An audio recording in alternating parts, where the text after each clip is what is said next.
Security Force na Churachandpur, Tengnoupal, Imphal East, Amadi, Imphal West District ki tonganba mapham singda thiba humbagi thabak chathaba khutsu Khutlai Kayamarum Phagatpa ngamkhre. Police tagi fangba pau amana hai Churachandpur District ki Churachandpur Police Station na konba dampi chingsangi chingkhong maujang amasung dampi khul paringda thiba humbagi thabak chathaba khutsu Khutlai Kayamarum Phagatpa ngamkhe. Phagatlaba Khutlai sing adudi AK rifle ama rifle adugi magazine ama 303 rifle ama rifle adugi magazine ama magazine yauba 12 bore rifle ama double barrel rifle ama modify tauraba SKS rifle ama rifle adugi magazine ama fit mari sangba modify tauraba long range mortar ama fit manga sangba modify tauraba long range mortar ama 36 hand grenade ani 7.62 mm gi nongmai maru tara mathoi 0.22 gi nongmai maru ani pipe bomb ahum helmet ani bulletproof cover ama amadi baufeng walkie talkie set amani hairi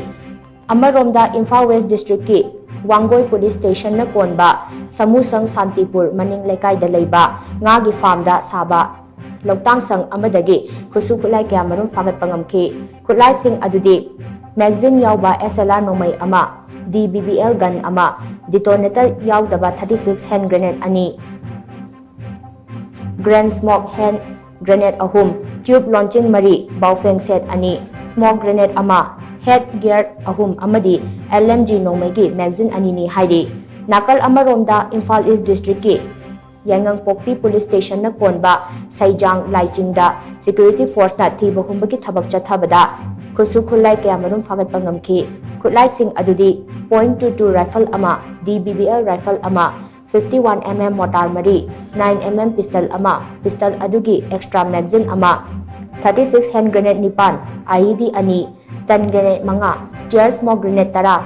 tear chili grenade ama charger ga loinana baufeng wireless handset ani tube launching mari 12 bore gi kapa yariba nomai maru ani 9 mm gi kapa yariba nomai maru tara 7.62 mm gi kapa yariba nomai maru humphuni hairi